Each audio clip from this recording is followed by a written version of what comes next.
কি এমন কাউকে পাগলের মতো ভালোবাসো যে তোমার গুরুত্বই বোঝে না? তুমি কি তাকে হারানোর ভয়ে সারাক্ষণ তটস্থ থাকো? যাকে পাওয়ার জন্য তুমি নিজের আত্মসম্মান বিলিয়ে দিয়েছো, সেই তোমাকে আজ তুচ্ছ তাচ্ছিল্য করছে। তুমি ভাবছো যত বেশি তাকে যত্ন করবে, যত বেশি তার খোঁজ নেবে, সে তত বেশি তোমার কাছে আসবে। কিন্তু বাস্তবতা কি বলছে জানো? তুমি যত বেশি তাকে আঁকড়ে ধরছো, সে ঠিক ততটাই তোমার থেকে দূরে সরে যাচ্ছে, তাই না? আজকের ভিডিওটা তোমার সেই ভুল ধারণা ভেঙে চুরমার করে দেবে। আজ আমি তোমাকে শিখিয়ে দেব এক অমোঘ সত্য, যাকে পাওয়ার জন্য তুমি যতটা মরিয়া হবে, তাকে হারানো তোমার জন্য ততটাই নিশ্চিত হবে। আর যাকে তুমি আলগা করে ছেড়ে দেবে, সেই চুম্বকের মতো তোমার দিকে ছুটে আসবে। এটা কোনো জাদুর কাঠি নয়, এটা হলো মানুষের মনের গভীর সাইকোলজি। কেন কেন তুমি সারাদিন মেসেজ করার পরেও রিপ্লাই পাচ্ছ না? আর কেন তোমার অবহেলা তাকে পাগল করে দেবে?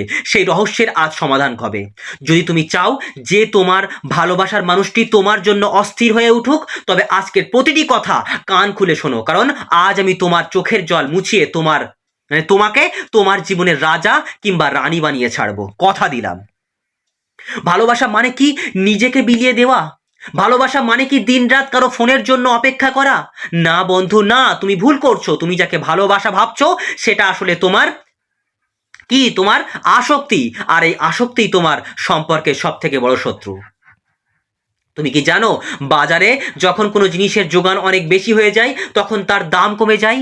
মানুষ হিসেবে আমাদের সাইকোলজি ঠিক তেমনই। তুমি যখনই তার জন্য সব কাজ ফেলে হাজির থাকো, যখন সে একবার ডাকলেই তুমি 10 বার সাড়া দাও, তখন অবচেতন মনে সে তোমাকে সস্তা ভাবতে শুরু করে।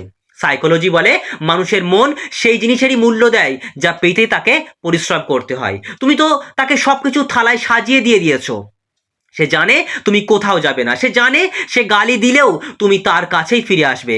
আর যেদিন মানুষ বুঝে যায় যে তোমাকে হারাবার কোনো ভয় নেই, সেদিন থেকে সে তোমাকে অবহেলা করা শুরু করে। চাণক্য বলেছিলেন, অত্যন্ত মিষ্টি হলে লোকে গিলে ফেলবে, আবার অত্যন্ত তেতে হলে থুতু করে ফেলে দেবে। তুমি বড্ড বেশি মিষ্টি হয়ে গেছো বন্ধু, তাই মানুষ তোমাকে চিবিয়ে খাচ্ছে। একটু মনে রেখো, একটু মনে করে দেখো তো, সম্পর্কে আসার আগে তুমি কেমন ছিলে? তোমার বন্ধু ছিল, তোমার নেশা ছিল, তোমার একটা আলাদা জগৎ ছিল। কিন্তু আজ আজ তোমার পুরো জগৎটা একটা মানুষের চারপাশে ঘোরে। তুমি তার পছন্দের পোশাক পরো, তার কথায় হাসো, তার ইচ্ছে অনুযায়ী নিজের জীবন চালাও। মনস্তত্ত্ব বলে মানুষ অন্যের ব্যক্তিত্ব বা পার্সোনালিটি দেখে প্রেমে পড়ে, কিন্তু সম্পর্কের কিছুদিন পর যখন তুমি সেই ব্যক্তিত্ব হারিয়ে শুধু তার ছায়া হয়ে যাও, তখন সে তোমার উপর থেকে আকর্ষণ হারিয়ে ফেলে। তুমি তার কাছে এখন একটা খোলা বই, যার ভেতরে নতুন কিছু নেই। আর পড়া বই কেউ বারবার পড়তে চায় না। এই একঘেয়েমি থেকেই তৈরি হয় দূরত্ব। তুমি সারাক্ষণ ভয় পাও, সারাক্ষণ ভয় পাও তুমি, ও যদি আমাকে ছেড়ে চলে যায়। এই ভয়টাই তোমার কাজের মধ্যে ফুটে ওঠে। তুমি বারবার চেক করো সে কার সাথে কথা বলছে, কেন অনলাইনে আছে কিন্তু রিপ্লাই দিচ্ছে না। তোমার এই ইনসিকিউরিটি তাকে দম বন্ধ করে দেয়। আর এখানেই কাজ করে রিভার্স সাইকোলজি। মানুষের সহজাত প্রবৃত্তি হলো স্বাধীনতা। তুমি তাকে যত বেশি খাঁচায় বন্দি করতে চাইবে, সে খাঁচা ভেঙে পালাতে তত বেশি ছটফট করবে। আর তুমি যখন তাকে খোলা আকাশে ওড়ার জন্য ছেড়ে দেবে, সে অবাক হয়ে তোমার কাছেই ফিরে ফিরে আসবে, দেখার জন্য যে কেন তুমি তাকে আটকাচ্ছ না, কেন তুমি আগের মতো অস্থির হচ্ছ না। এই রহস্যই তাকে তোমার প্রতি আকর্ষিত করতে বাধ্য করবে। ধরো একটা চারা গাছের কথা ভাবো। তুমি যদি ভাবো গাছটাকে অনেক ভালোবাসো বলে প্রতিদিন 10 বালতি করে জল দেবে, তবে কি গাছটা বড় হবে? না, গাছের শিকড়টা পচে যাবে। ভালোবাসাটাও ঠিক তেমনি তাই। অতিরিক্ত যত্ন ভালোবাসা বাড়ায় না, বরং সম্পর্কের শ্বাসরোধ করে দেয়। তুমি হয়তো ভাবছো আমি তো ওর ভালোর জন্যই করি, কিন্তু বন্ধু, তুমি ওর ভালোর চাইছো না, তুমি নিজের ভয় দূর করার জন্য ওকে নিয়ন্ত্রণ করতে চাইছো। দার্শনিক জাঁ পল সার্ত্রে বলেছিলেন, মানুষ হলো স্বাধীন হওয়ার জন্য দণ্ডপ্রাপ্ত। তুমি যখন কারো স্বাধীনতা কেড়ে নাও, তখন তুমি আসলে তার মনের ভেতর নিজের প্রতি ঘৃণা জন্ম দাও। তুমি যাকে আঁকড়ে ধরে আছো, সে আসলে তোমার থেকে মুক্তি চাইছে, কারণ তুমি তাকে ভালোবাসছো না, তুমি তাকে একটা সম্পত্তির মতো দখল করতে চাইছো। কেন এমনটা হচ্ছে? আমাদের মস্তিষ্কে ডোপামিন নামে একটি হরমোন কাজ করে। যখন কোনো কিছুর পেছনে আমরা ছুটি এবং সেটা না পাওয়ার একটা অনিশ্চয়তা থাকে, তখন ডোপামিন লেভেল বেড়ে যায়। আর এটাই হলো থ্রিল বা উত্তেজনা। তুমি যখন তাকে সব দিয়ে দিয়েছো, তখন তার মস্তিষ্কে সেই উত্তেজনা শেষ হয়ে গেছে। সে জানে তোমাকে পাওয়া খুব সহজ, তাই সে তোমার থেকে দূরে গেলেও অন্য কোথাও সে উত্তেজনা খুঁজছে। এটা নিষ্ঠুর সত্যি। তুমি তার কাছে এখন একটা গ্যারেন্টি হয়ে গেছো। আর মানুষ গ্যারেন্টি দেওয়া জিনিসের যত্ন নেয় না। মানুষ সেই জিনিসের পেছনে দৌড়ায় যার কোনো গ্যারেন্টি নেই, তাই না? কথাগুলো কেমন লাগছে? আমি তোমাকে এর পরে গিয়ে বলবো সেই অমোঘ সমাধান কিভাবে তুমি নিজেকে পরিবর্তন করবে যাতে সে নিজে এসে তোমার হাত ধরে ক্ষমা চায়। আমি তোমাকে শেখাবো সেই পাওয়ার গেম যেখানে তুমি হারবে না, বরং তুমি হবে বিজয়ী। আর আমার লড়াই এখানে শুরু করেছি মাত্র। তুমি তৈরি তো সেই সমাধান জানতে যা তোমার জীবনকে 100% বদলে দেবে? তাহলে ভিডিওটি শেষ পর্যন্ত দেখতে থাকো, জয় তোমারই হবে। তুমি হয়তো ভাবছো ছেড়ে দিলে কি সত্যিই কাছে পাওয়া যায়, ও যদি পুরোপুরি চলে যায়? শোনো বন্ধু, যে যাওয়ার সে তো তোমার হাজারো কান্নাকাটি আর অনুনয় বিনয়ে থাকবে না, কিন্তু যে থাকার সে তখনই ফিরে আসবে যখন সে তোমার মধ্যে এক নতুন তেজ দেখতে পাবে। মনোবিজ্ঞানের একটা অমোঘ সূত্র হলো দ্য ল অফ ডিটাচমেন্ট। এর মানে হলো তুমি কোনো কিছুর প্রতি যত বেশি আসক্ত হবে সেই বস্তু বা ব্যক্তি তোমার থেকে তত দূরে ছিটকে যাবে। আর যখনই তুমি মানসিকভাবে নিজেকে সরিয়ে নেবে, যখন তোমার সুখ আর ওই মানুষটার মেসেজ বা ফোনের উপর নির্ভর করবে না, তখনই মিরাক্কেল ঘটবে। তুমি কি কখনো বিড়াল পুষেছো? তুমি যদি বিড়ালকে তাড়া করো সে কিন্তু দৌড়ে পালাবে, কিন্তু তুমি যদি এক জায়গায় শান্ত হয়ে বসো আর নিজের কাজে মন দাও, তবেই সেই বিড়ালটা কিছুক্ষণ পর তোমার পায়ের কাছে এসে ঘষাঘষি করবে। মানুষের মনস্তত্ত্বও ঠিক এই বিড়ালের মতো। তুমি পিছু ধাওয়া করা বন্ধ করো, দেখবে সে নিজেই তোমার পথের দিকে চেয়ে আছে। তাই প্রেম বিশারদগণ এবং আধুনিক রিলেশনশিপ থেরাপিস্টরা একটা কথা বারবার বলেন, সাইলেন্স স্পিক লাউডার দ্যান ওয়ার্ডস। নীরবতা হাজারটা চিৎকারের চেয়ে বেশি শক্তিশালী। তুমি তাকে গত কয়েক মাসে হাজারবার বুঝিয়েছো যে তুমি তাকে কতটা ভালোবাসো। লাভ হয়েছে কিছু? হয়নি, উল্টে সে তোমাকে আরো বেশি সস্তা ভেবেছে। এবার ব্যবহার করো নো কন্ট্যাক্ট রুল। এর মানে হলো কিছুদিনের জন্য তার জীবন থেকে পুরোপুরি গায়েব হয়ে যাওয়া। কোনো স্ট্যাটাস নয়, কোনো ব্লক আনব্লক খোলা নয়, কোনো মিউচুয়াল ফ্রেন্ডের কাছে তার খোঁজ নেওয়া নয়, একদম নিস্তব্ধতা। কেন কেন করবে এটা? মানুষের মস্তিষ্ক অভ্যাসের দাস। সে অভ্যস্ত ছিল যে তুমি তাকে জ্বালাতন করবে, তুমি কাঁদবে যখন তুমি হঠাৎ করে হারিয়ে যাবে, তখন তার ইগোতে আঘাত লাগবে। সে ভাবতে শুরু করবে কি হলো, ও কি অন্য কাউকে পেয়ে গেল, ও কি আমাকে ছাড়া ভালো আছে? এই কেন শব্দটাই তাকে তোমার কাছে ফিরিয়ে আনার প্রথম ধাপ। চাণক্য বলেছিলেন, শত্রু হোক বা প্রিয়জন, যখন তুমি তাদের প্রত্যাশিত আচরণ করবে না, তখনই তারা তোমার প্রতি দুর্বল হয়ে পড়বে। আবারও বলছি, শত্রু হোক বা প্রিয়জন, যখন তুমি তাদের প্রত্যাশিত আচরণ করবে না, তারা যেটা প্রত্যাশা করছে সেই আচরণ করবে না, তখনই তারা তোমার প্রতি দুর্বল হয়ে পড়বে। তাই তুমি কেন একটা মানুষের ছোট্ট পৃথিবীর বাসিন্দা হয়ে থাকতে চাও? বলো বন্ধু, কেন থাকতে চাও? তোমার কি স্বপ্ন নেই? তোমার কি ক্যারিয়ার নেই? সাইকোলজি বলে হাই ভ্যালু পিপল বা উচ্চ মূল্যের মানুষেরা কখনো কারোর জন্য নিজের জীবন থামিয়ে রাখে না। তুমি যখন জিমে যাবে, যখন নতুন কোনো কাজ শিখবে, যখন নিজের বন্ধুদের সাথে হাসি মুখে আড্ডা দেবে এবং সেই ছবিগুলো খুব স্বাভাবিকভাবে দুনিয়া দেখবে, তখন ওই মানুষটা অবাক হবে। সে দেখবে তুমি তাকে ছাড়াও দিব্যি আছো। তাই কঠিন একটা সত্য কথা শুনে নাও বন্ধু, মানুষ তাকেই ভালোবাসতে চায় যে নিজেকে ভালোবাসে। তুমি যদি নিজেকে একটা জীর্ণ করুণাভাজন বস্তুতে পরিণত করো, তবে সে তোমাকে ভালোবাসবে কেন? মানুষের মন সবলকে পুজো করে আর দুর্বলকে অবহেলা করে। আজ থেকে নিজেকে সবল বানানোর লড়াই শুরু করো। তো এর প্রথমে তোমাকে কি করতে হবে? Push and pool technique follow করতে হবে। এটি প্রেমের এক মারাত্মক খেলা। তুমি যখন কাউকে খুব বেশি পুল বা নিজের দিকে টানবে, সে তখনই পুশ বা তোমাকে ধাক্কা দিয়ে দূরে সরিয়ে দেবে। এবার তুমি উল্টোটা করো, যখন সে তোমাকে একটু পাত্তা দিতে আসবে, তখন তুমি খুব স্বাভাবিকভাবে থাকো, কিন্তু অতিরিক্ত উৎসাহ দেখিও না।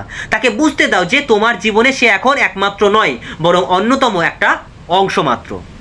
শিক্ষাবিদগণ বলেন, সম্মান আর ভালোবাসা ভিক্ষা করে পাওয়া যায় না, ওটা অর্জন করতে হয়। তুমি যখন তাকে ছাড়ার মানসিকতা তৈরি করবে, যখন তুমি বলতে পারবে তুমি থাকলে ভালো, না থাকলেও আমি ঠিক আছি, ঠিক সেই মুহূর্তে থেকেই সম্পর্কের রাশ তোমার হাতে চলে আসবে। সম্পর্কের মূল চাবিকাঠি তোমার হাতে চলে আসবে।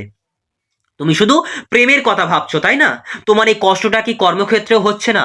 বন্ধুদের মহলেও কি তুমি মাঝে মাঝে অবহেলিত হও না? কারণ একটাই, তুমি সবাইকে খুশি করতে চাও। তাই মনস্তাত্ত্বিক ড্যানিয়েল গোলম্যানের মতে ইমোশনাল ইন্টেলিজেন্স হলো নিজের আবেগকে নিয়ন্ত্রণ করা। তুমি যদি সবার জন্য সবসময় দোরগোড়ায় দাঁড়িয়ে থাকো, তবে তোমার কোনো মূল্য থাকবে না। জীবনে যদি উন্নত করতে চাও, জীবনটাকে যদি উন্নতি করতে চাও, তবে মাঝে মধ্যে না বলতে শেখো। যে বন্ধু তোমাকে সম্মান দেয় না তাকে ছাড়ো, যে কাজ তোমাকে শান্তি দেয় না তার মায়া ত্যাগ করো। মনে রাখো, একটা হাত পূর্ণ করার জন্য আগে হাতের পুরনো ময়লাগুলো ফেলতে হয়। তুমি যত ছাড়তে শিখবে তত নতুন আর দামি জিনিস তোমার কাছে আসবে। স্বামী বিবেকানন্দ বলতেন, নিজের ওপর বিশ্বাস রাখো, দেখবে জগৎ তোমার পায়ের নিচে। তুমি কি নিজের ওপর বিশ্বাস রাখো? তুমি কি বিশ্বাস করো যে ওই মানুষটা ছাড়াও তোমার জীবনে অনেক সুন্দর হতে পারে? যদি না করো তবে আজ থেকেই সেই বিশ্বাস গড়ে তোলো যে ওই মানুষটা ছাড়াও তোমার জীবন অনেক সুন্দর হতে পারে পারে পারে। মহাত্মা গান্ধী বলেছিলেন, যেখানে ভালোবাসা আছে সেখানে জীবন আছে। কিন্তু সেই ভালোবাসা যদি তোমাকে তিলে তিলে শেষ করে দেয়, তবে সেটা ভালোবাসা নয়, সেটা একটা বিষাক্ত ফাঁদ। সেই ফাঁদ থেকে বেরিয়ে আসার একটাই উপায়, নিরাশক্তি। চাণক্যর নীতি অনুযায়ী, যে তোমার কথায় গুরুত্ব দেয় না তার সামনে কথা বলা মানে নিজের ব্যক্তিত্ব নষ্ট করা। তুমি কেন কেন তাকে বারবার বোঝাচ্ছ? কেন বোঝাচ্ছ? তার বোঝার ক্ষমতা থাকলে সে তোমার নীরবতাই বুঝে নেবে, বা নীরবতায় বুঝে নিত এতদিন। এবার তাকে তার মতো ছেড়ে দাও, এটাই হলো প্রকৃত সমাধান। কি বললাম? এবার তাকে তার মতো ছেড়ে দাও বন্ধু, ছেড়ে দাও, সে তার মতো থাকুক। বন্ধু, আমি তোমাকে সমস্যার মূল থেকে উপড়ে ফেলার রাস্তা দেখালাম। তুমি এখন বুঝতে পারছো যে কেন তুমি ভুল ছিলে। তুমি তাকে কাছে পাওয়ার জন্য তাকে চেপে ধরেছিলে, আর সেটাই তাকে দূরে সরিয়ে দিয়েছিল। এখন এখন তোমার কাজ হলো মুক্তি দেওয়া, তাকে তার মতো ছেড়ে দেওয়া। নিজের ওপর কাজ করা শুরু করো বন্ধু, তাকে তার মতো ছেড়ে দাও এবং নিজের ওপরে কাজ করা শুরু করো। নিজের হারিয়ে যাওয়া ব্যক্তিত্বকে ফিরিয়ে আনো, দেখবে পৃথিবীটা বদলে গেছে, দেখবে পৃথিবীটা বদলে গেছে। কিন্তু এতক্ষণ পর্যন্ত আমি যা বললাম, ক্লাইম্যাক্স কিন্তু এখনো বাকি বন্ধু। আমি তোমাকে জানাবো, সেই জাদুকরী কথাগুলো বলবো, যা শোনার পর তোমার মানে কি বলবো, তোমার অন্তরাত্মা পর্যন্ত কেঁপে উঠবে। প্রতিটি কথাই তুমি বাস্তবের প্রতিফলন খুঁজে পাবে। তাই ভিডিওটি একেবারে শেষ পর্যন্ত দেখতে থাকো। এবার তোমাকে কি করবে? এখনো কি মনে হচ্ছে যে তুমি একা? এখনো কি ভাবছো যে ওই মানুষটা ফিরে না এলে তোমার পৃথিবীটা থেমে যাবে? শোনো বন্ধু, এই পৃথিবী কারো জন্য থেমে থাকে না। এই পৃথিবী কারো জন্য থেমে থাকে না। সূর্য কালও উঠবে, আর সমুদ্রের ঢেউ কালও তীরে আছড়ে পড়বে। প্রশ্ন হলো, সেই নতুন সকালে তুমি কি আগের মতোই পরাজিত হয়ে বালিশ ভেজাবে, নাকি এক নতুন সম্রাট বা সাম্রাজ্ঞীর মতো নিজের জীবনের সিংহাসনে বসবে? এতক্ষণ আমি তোমাকে যা যা বললাম, no contact rule, reverse psychology, নিজেকে ভালোবাসার মন্ত্র, এগুলো শুধু কৌশল নয়, এগুলি হলো তোমার হারানো সম্মান ফিরে পাওয়ার হাতিয়ার। মনে রেখো বন্ধু, ভালোবাসা ভিক্ষা করার জিনিস নয়। যে ভালোবাসা ভিক্ষা করে পেতে হয়, সেই ভালোবাসায় কখনো শান্তি থাকে না। তুমি কি চাও সারা জীবন কারো দয়ার পাত্র হয়ে বেঁচে থাকতে? তুমি কি চাও সারা জীবন কারো দয়ার পাত্র হয়ে ভালোবাসার ভিক্ষা চাইতে চাইতে বেঁচে থাকতে? তুমি কি চাও বন্ধু কেউ তোমাকে করুণা করে দু এক ফোঁটা সময় দিক? যদি না চাও তবে আজ আজ থেকেই নিজেকে বদলাও বন্ধু, আজ থেকেই নিজেকে বদলাও, আজ থেকেই ছাড়তে শেখো, আজ থেকেই ছাড়তে শেখো। অনেকে বলে, ছেড়ে দিলে যদি সে অন্য কারো হয়ে যায়। আমি বলি, যে অন্য কারো হতে পারে সে কোনো দিন তোমারই ছিল না। তুমি যাকে ধরে রাখার জন্য জান প্রাণ লড়িয়ে দিচ্ছিলে, সে আসলে তোমার ছিলই না, সে ছিল তোমার একটা মোহ। তাই চাণক্য এক জায়গায় বলেছিলেন, যিনি তোমার অনুপস্থিতিতে তোমার ক্ষতি করে, তার সামনে এসে মিষ্টি কথা বলে তাকে সেই কলসির মতো ত্যাগ করো, যার মুখে দুধ থাকলেও ভেতরে বিষ ভরা থাকে। তুমি কেন সেই বিষাক্ত কলসিটাকে আগলে ধরে আছো? তুমি যখন তাকে মন থেকে ছেড়ে দেবে, তখনই তোমার মনের সেই শূন্যস্থানটা তৈরি হবে। আর প্রকৃতি কোনো শূন্যস্থান পছন্দ করে না। প্রকৃতি কোনো শূন্যস্থান পছন্দ করে না। যখনই তুমি ভুল মানুষকে জীবন থেকে সরিয়ে দেবে, তখনই সঠিক মানুষ আসার রাস্তা তৈরি হবে। এটাই মহাবিশ্বের অমোঘ নিয়ম বন্ধু, এটাই মহাবিশ্বের অমোঘ নিয়ম। একটা ছোট্ট বাচ্চা যখন তার হাতের পুরনো খেলনাটা আঁকড়ে ধরে থাকে, সে জানে না যে তার বাবা তার পেছনে একটা অনেক বড় দামি গিফট নিয়ে দাঁড়িয়ে আছে। কিন্তু সেই গিফটটা নেওয়ার জন্য তাকে তো আগে পুরনো খেলনাটা হাত থেকে ছাড়াতে হবে। তোমার জীবনটাও ঠিক তাই। ঈশ্বর তোমার জন্য অনেক বড় কিছু ভেবে রেখেছেন, কিন্তু তুমি তো ওই পচে যাওয়া পুরনো স্মৃতিগুলো ছাড়তেই পারছো না। হাত দুটো খালি করো বন্ধু, হাত দুটো খালি করো। নতুন কিছু গ্রহণ করার জন্য তৈরি হও বন্ধু, তৈরি হও। এই পৃথিবী, এই বিশ্ব ব্রহ্মাণ্ড তোমাকে অনেক বড় কিছু দেওয়ার জন্য অপেক্ষা করছে। মানুষের ইগো বা অহংকার সব থেকে বেশি আঘাত পায় যখন তাকে কেউ অবহেলা করে। যখন তাকে কেউ অবহেলা করে তখন মানুষের ইগো সবচেয়ে বেশি আঘাত পায়। তুমি যখন তাকে গালি দিতে, যখন তুমি কাঁদতে, যখন তার অহংকার, তখন তার কি অহংকারটা তৃপ্তি পেত, তার মনটা তৃপ্তি পেত যে আমার জন্য কেউ একজন কাঁদছে, আমার জন্য কেউ একজন ভাবছে, আমার ওপরে কেউ একজন রাগ করছে, তখন তার মনটা ভরে যেত, তাই না? সে ভাবতো বাহ, আমি কত দামি যে আমার জন্য কেউ এভাবে পাগল হচ্ছে, তাই না? সে ভাবতো আমি কতটা দামি যে আমার জন্য কেউ এভাবে পাগল হচ্ছে। কিন্তু আজ, আজ যখন তুমি শান্ত, আজ যখন তুমি হাসি মুখে নিজের জীবন গুছিয়ে নিচ্ছ, আজ যখন তুমি তার কোনো খোঁজ নিচ্ছ না, তখন তার সেই বিশাল অহংকারে ফাটল ধরবে। সে আয়নার সামনে দাঁড়িয়ে নিজেকে প্রশ্ন করবে, আমার কি কোনো দামই নেই? ও কেন আমাকে ছাড়াও এত ভালো আছে? এই যে তার মনের ভেতর তোমাকে হারানোর একটা চিনচিনে ব্যথা শুরু হবে, এটাই হলো তোমার প্রকৃত জয়। আর এই জয়টা তুমি চিৎকার করে পেতো না, তুমি চিৎকার করে এই জয় কোনোদিন পাবে না। এটা তুমি পাবে নিজেকে ছাড়তে পেরেছো বলে। আমার কথাগুলো কি খুব কঠিন মনে হচ্ছে বন্ধু? আমার কথাগুলো কি খুব কঠিন মনে হচ্ছে? হয়তো মনে হচ্ছে, কিন্তু এটাই বাস্তব বন্ধু, এটাই বাস্তব। জীবন কোনো সিনেমার গল্প নয় যে শেষ দৃশ্যে এসে সব ঠিক হয়ে যাবে। জীবন হলো একটা যুদ্ধ, আর এই যুদ্ধে জিততে হলে তোমাকে নিজের আবেগ বিসর্জন দিয়ে বিবেককে প্রাধান্য দিতে হবে। তাই মনের কথা না শুনে ব্রেনের কথা শুনতে হবে। মাঝে মধ্যে জীবন থেকে কিছু মানুষকে মুক্তি দিতে হয়, শুধু তাদের ভালোর জন্য নয়, নিজের মানসিক শান্তির জন্য। তুমি যখন কাউকে মন থেকে ক্ষমা করে দাও আর তাকে তার মতো থাকতে দাও, তখন তুমি আসলে নিজেকেই মুক্ত করো। এই মুক্তির যে আনন্দ, এই যে হালকা হওয়ার অনুভূতি, এটা দুনিয়ার কোনো দামি বস্তুতে নেই বন্ধু। তুমি যখন তাকে মুক্তি দেবে তোমার নিজের খুব খালি মনে হবে, কিন্তু তোমাকে অনেক অনেক তোমার মাথার থেকে মনে হবে যেন মাথার থেকে অনেক বড় একটা বোঝা, অনেক বড় একটা বোঝা তোমার মাথা থেকে হালকা হয়ে যাবে। তোমার অনেকটা হালকা লাগবে বন্ধু, হালকা লাগবে। মিলিয়ে নিও আমার কথাটা। তাই পরিশেষে একটা কথাই মনে রেখো বন্ধু, তুমি এই পৃথিবীতে এসেছো একটা বিশেষ উদ্দেশ্য নিয়ে। তোমার জন্য কোনো মানুষের অবহেলা সহ্য করার জন্য হয়নি। তোমার জন্ম কোনো মানুষের অবহেলা সহ্য করার জন্য হয়নি। তোমার জন্ম হয়েছে আকাশ ছোঁয়ার জন্য, আকাশ ছোঁয়ার জন্য, ডানা মেলার জন্য বন্ধু, ডানা মেলার জন্য। এই ছোট ছোট মায়ার শিকলগুলোকে ছিঁড়ে ফেলো। যে তোমাকে গুরুত্ব দেয় না তাকে সসম্মানে তোমার জীবন থেকে বিদায় দাও। দেখবে যেদিন তুমি সত্যিই তাকে ছাড়তে পারবে, সেদিনই তুমি প্রকৃত সুখকে কাছে পাবে। বন্ধু, আজকের এই দীর্ঘ আলোচনায় আমি চেষ্টা করেছি তোমার মনের গভীরে জমে থাকা সেই অন্ধকারের দেওয়ালে ফাটল ধরাতে। আমি জানি তুমি পারবে, তোমার মধ্যে সেই তেজ আছে। আজ থেকে আর কোনো অভিযোগ নয়, আজ থেকে শুধু নিজের উন্নতিতে মন দাও। যদি আমার একটি কথাও তোমার মনে দাগ কেটে থাকে, যদি তোমার মনে হয় আজকের পর থেকে তুমি নিজেকে একটু হলেও বেশি ভালোবাসবে, তবে কমেন্টে অবশ্যই জানাও। তোমার একটি কমেন্ট হয়তো অন্য কোনো ভেঙে পড়া মানুষকে বাঁচার অনুপ্রেরণা দেবে।